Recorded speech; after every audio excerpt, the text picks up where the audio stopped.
was of the opinion when Eunbi said she didn't like underwater and in comparison rallied to release Glitch that she was crazy. Not in the sense that I ever thought Glitch was bad. I never loved it. I don't like underwater. It felt very one note, almost gimmicky, but past me, that's the entire fucking point. Kwon Eunbi is an abandoned god abandoning, and I will explain what all that means, but we need to set some ground rules first. I don't know anything about cinematography or fashion. I think I've picked up on very basic things. I don't know a lot. I just notice things and I'm going to include what I've noticed because it feels important to talk about when the music video is truly so well made. I'm obviously going to talk about the lyrics because that is what I clearly understand best. We're going to talk about it all, even fashion, like I said. And if it's confusing, you let me know and we'll find a different way to structure things next time. Envy is a god, and unfortunately, Envy is also going to be a guinea pig today. And I apologize for that if it goes poorly. Hopefully it'll be fine. Envy is a god. I'm not saying that she has complete control over everything, but we'll get to that. She repeatedly says she is like a glitch, that she is simply that. We know the word left unspoken. You might think that's to avoid an explicit label. I don't think so. She transforms a simile into a metaphor left unspoken, allowing her to assume a level of control, a new level of control. It's the same thing when she talks about it in the refrain. We don't know what it is, something abstract she gets to hold over the listener. She continues to establish ubiquity and brandish the method of her own abuse, this unpredictability. In the pre-chorus, she takes advantage of her situation, sort of becoming an epistemological figure, like a god who lets people exercise free will and act on their own accord. She leaves the word I right at the end of the line, and the word inspiration comes from breath. That's how she determines her identity. She is even able to use low language as she becomes more confident, and it signals a change in her intention. As she reiterates the simile, she seems to see herself through the lens of her opportunities. She talks about perfect pitch in a limited amount of pitches to portray a sort of purity and control and composure. She identifies her gaze as something that distinguishes her, but she also takes power in identifying what she calls a quote unquote wrong way. She introduces this narrative about some attraction, identifying sides with only tactile imagery to limit it. There is a big contrast between the touch and the crashing she describes, a steep boundary. I think what catches her eye is her role, herself in the world.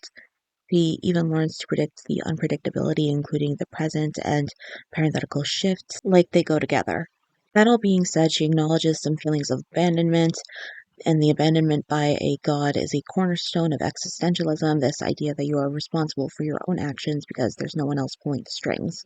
She seems to feel persecuted right from the start. This idea of a glitch portrays a pattern of abuse by whatever system there is in place, and it's incredibly effective for abusers to commit their abuse in an inconsistent manner in order to instill a fear in victims of not knowing when they will be punished, completely unaware of what will happen to her, trying her best to console herself. We talked about her epistemological side, and that is also something that robs her of control, feeds both interpretations. Adopting the identity of a glitch allows her to live in good faith, seeming to think there isn't really anyone to be faithful to besides herself. She seems to claim some sense of unawareness, describing the surprising moves in a sort of unspecific way. She's increasingly demanding, being swift and not acknowledging any other being. She's also full of adrenaline and a strange sense of ownership of herself, all seemingly from abandonment. She has to consider every move and how it affects her. She loses her sense of tense, however, saying keep move the same. She wants to feel a little stability, even in line with the glitching. She dares something to catch her, but I think she knows no one will try. A game lives on, a glitch is a quick fix with a patch update. The end of the song is swift, but its ramifications are unknown, and that is perhaps the scariest thing. I say perhaps because her own means of abandoning life might be even more terrifying. It only starts just before the final refrain, this puzzling line where something that catches her eye makes her pause. Makes sense to think she's developed an introspective line of thinking as she's quick to diminish the abstraction she plays with throughout the song. Inspirational breaths feel more connected without parenthetical context, and she distances herself in action, utilizing low language that muddles her clarity and separates her from whatever she does as if she can't think of how things will end. She uses fluff in her descriptions, saying she will appear instead of just saying she appears. At the same time, she isn't willing to acknowledge even the world around them. Her statement's short, limited, perhaps even terse.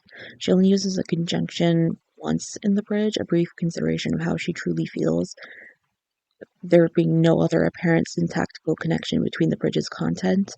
When she says for someone to catch her if they can, it could be a dare. It could also be a plea. Speaking of that radar, we have to consider if she might be on a different plane entirely. The end isn't about putting an end to a story, but putting an end to grappling with things bigger than the listener or even a god, whether religious in nature or plainly Eunbi. Video is still important to talk about. There are a number of different scenes and outfits that we see. And I'm going to try to explain this in a clear way, but I'm new to this, so please keep that in mind. I want to start with a bright blue dress that I think is made of tulle, and it's space in reality. The video starts with sights of a city, but it zooms in to see Eunbi glitching in this outfit while running on the street. The scene turns black and white but returns to color when she directly touches a concrete wall. There are a lot of effects, various iterations of her, and clips where the focus is her looking up at the bright light. That being said, it is obviously gaudy and abnormal, and it's actually a way Eunbi often confronts reality directly in her videos. She is also in this dress in a room of white boxes where she searches for a cube first identified in a blue context that she dangles on a chain like a god with the world they control. Another scene presents her in a black dress with light blue accents. The set is usually white when you only see her and her dancers, but blue first. And when you see it's a screen in front of the room in its entirety, which is blue and includes gray accents designed like those on her dress.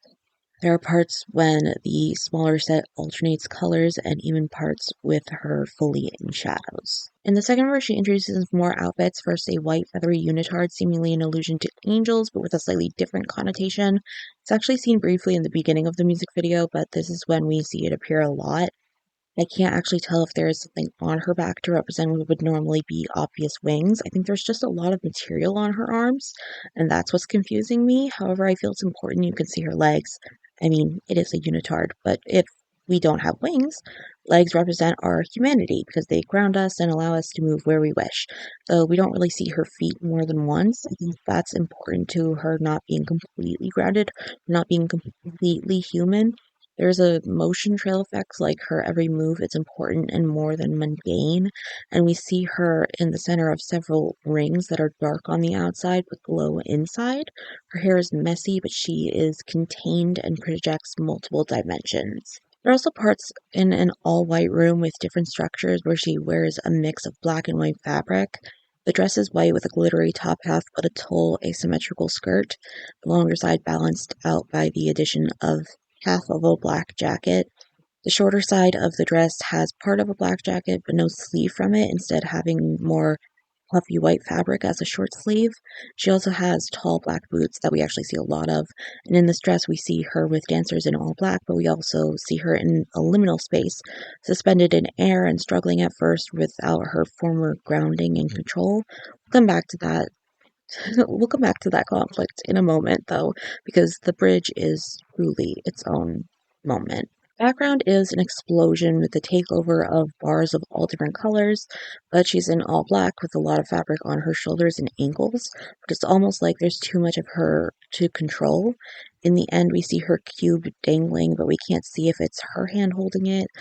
We see a hand, but it could be holding something else entirely, something higher. Then it goes back to her in the air, and you see she's stopped struggling, muscles relaxed without any real fight left in her. And you have to wonder if it's a good thing that what she goes through isn't Sisyphean, or if the ominous feeling in your chest is right that this is just wrong. That's what I take away from the entire piece of genuine art. Maybe I want to be a Prospero you can choose for. This is deeply upsetting and incredibly interesting to me.